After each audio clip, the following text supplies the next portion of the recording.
Isang magandang buhay mga kagulay, mga kapalengke. Welcome po uli sa ating tag price update ng mga sariwang gulay dito po sa ating Kabanatuan Vegetable Trading Center, Palengke ng Sangitan. Samahan niyo po uli ako mag-tag price ng mga gulay dito sa ating bagsakan para meron po tayong idea at basihan sa mga presyo ng mga gulay na araw-araw na dumadagsa dito. At ating po magagamit once na namalengke o nangalakal tayo ng mga gusto nating gulay dito sa ating bagsakan.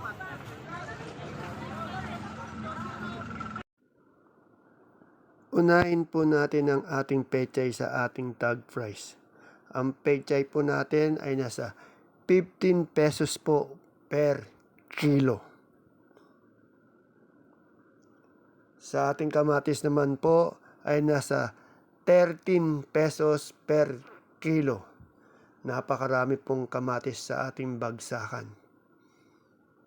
Pero umangat naman siya.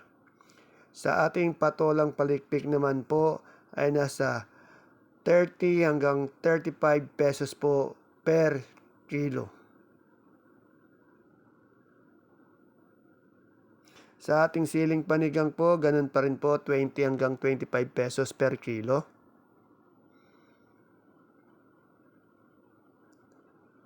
Sa ating bonitong ampalaya ay nasa 45 pesos po per kilo.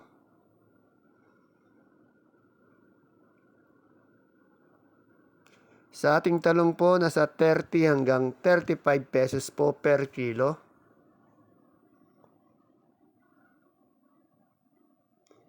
Sa sitaw naman po natin, medyo umangat siya. 170 hanggang 190 po isang big kiss.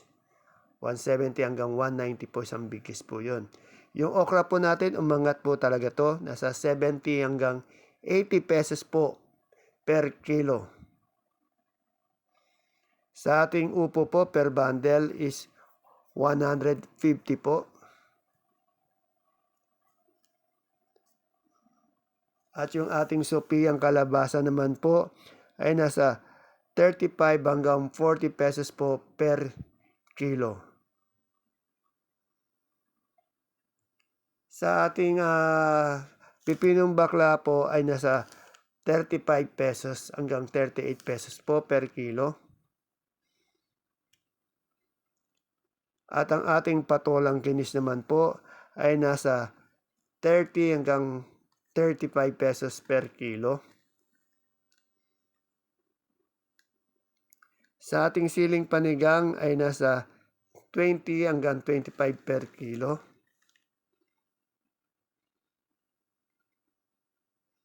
Yung mani po walang pagbabago, 75 pesos pa rin per kilo. Pwede pong binhi yung mani na yan.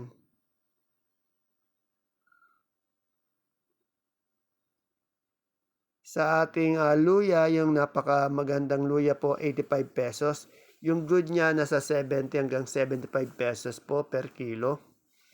At yung luyang dilaw po natin, 50 pesos po. Yung ating turo po ay nasa 70 pesos po per kilo. Sa ampalaya naman po ay nasa 70 pesos po per kilo. Medyo umangat ng kaunti yung ampalaya natin ngayon. Sa ating mga kamote po, yung ating quality kamote na Taiwan Sea ay nasa 50 pesos. Yung ubi po, 45 pesos. Yung dilaw, 35 pesos. At yung puti naman po, 30 pesos po per kilo. Sa ating pipinong puti naman po ay nasa 30 pesos po hanggang 35 pesos per kilo. At yung ating lasuna ay nasa 25 pesos po per kilo.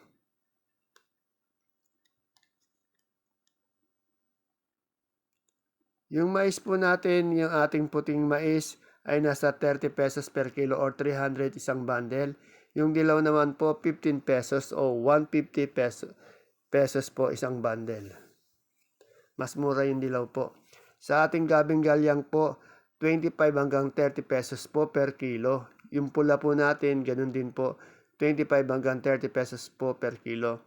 At yung sinibuyas po natin, 75 pesos per kilo. Sa ating kalamansi naman po, nasa 1,700 o 1,008. Isang buriki, isang red bag o 30 kilos. 30 kilos po yung red bag na yan o isang buriki. Sa atin naman pong supremang kalabasa, 50 pesos po yung malaki, 49 yung medium, 47 naman po yung ating small.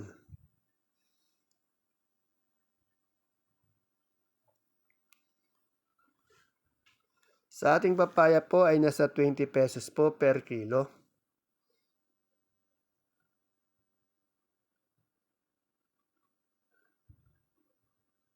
At sa ating dahon ng sili ay nasa 65 hanggang 70 pesos po per kilo.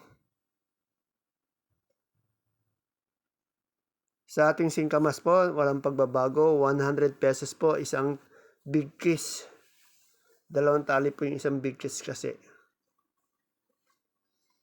Yung ating mustasa po ay nasa 30 pesos po per kilo.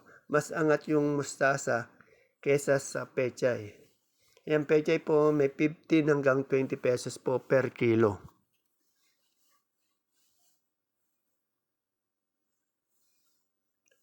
Sa ating bonito naman pong domino po nating talong ay nasa 20 hanggang 25 pesos po per kilo.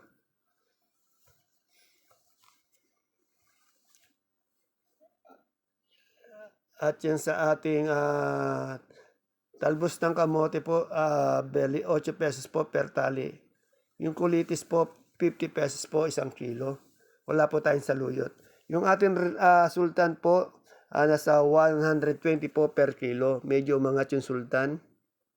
At yung ating yung sigarilyas po, 100 pesos po isang kilo. Ayan, pipinong puti po na update natin kanina, nasa 30 pesos per kilo. Yung ating siling labuyo, Taiwan, 50 hanggang 55, napakababa pa rin per kilo po. At yung ating pong palikpik, nasa 30 hanggang 40 pesos po per kilo. Yung hagod po natin, may hagod tayo 40 pesos po per tali. At yung pipinong bakla po, nasa 35 hanggang 38 pesos po per kilo. Yan patolang kinis po natin, 30 hanggang 35 po per kilo. At sa okra nga po, umangat yung okra, 70 hanggang 80 pesos po per kilo.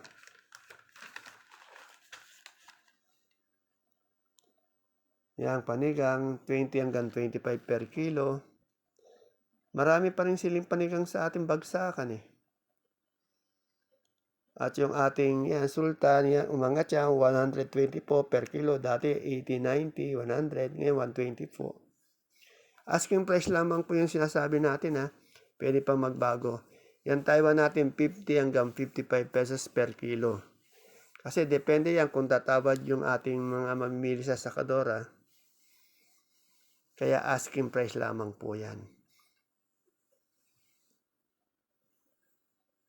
Yung ating kamatis po, nasa 13 pesos po per kilo. Yung maganda daw sabi ni Mabdang Lenlen nasa 14 pesos po per kilo. Pero karaniwan 13 pesos po per kilo. Ayan yung dahon ng sili po natin, nasa 50 hanggang 55 pesos per kilo. Yung ating pong alugbati, 350 po isang bundle. Bali po 10 kilo po yan.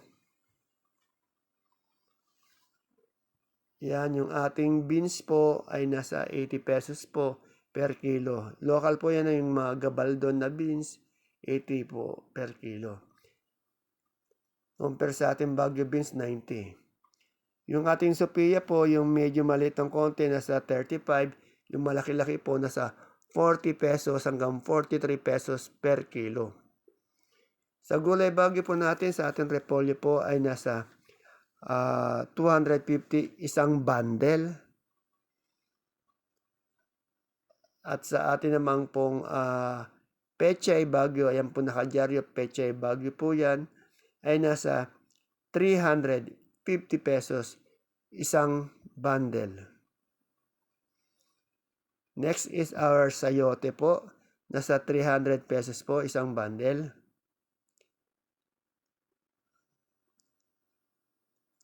At ang ating carrots naman po ay nasa 1,300 pesos isang bundle. Ayan po yung umangat sa ating gulay bagyo yung carrots.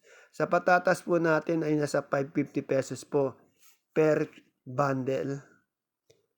Bumaba din patatas. At yung ating marble na patatas, yung maliliit po, 450 pesos po per bundle. Sa ating labanos naman po ay nasa 350 pesos po per bundle. Yung ating pipino po, naubos na yung nakabundle nila, 600 po per bundle. Ayan po yung hindi nakabundle. Pero naubos na rin yung nakabundle eh.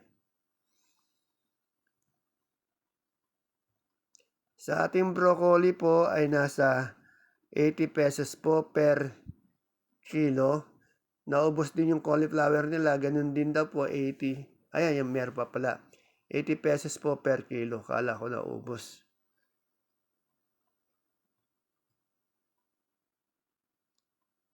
Sa atin namang pong red bell ay nasa 180 pesos po per kilo. Ayan, yung green bell ang naubos pala. Nasa 250 pesos per kilo.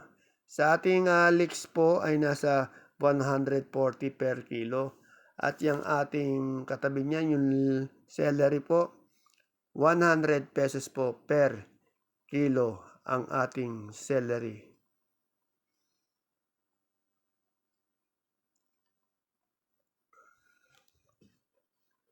Sa ating lemon po na imported, walang pagbabago, 180 pesos po per kilo.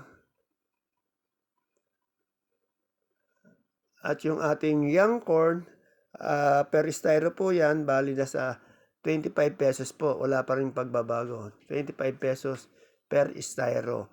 At yung ating sitsaro po ay nasa 120 pesos po per kilo.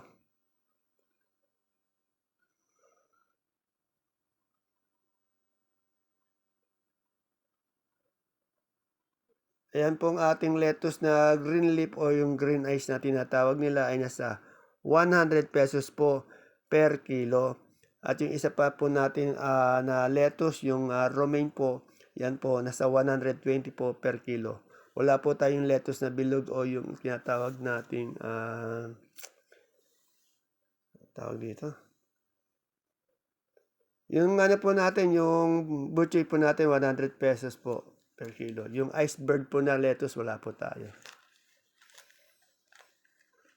Sa ating sibuyas naman po, yung puti po natin, yung medium po, 380, isang red bag, 10 kilo po yun.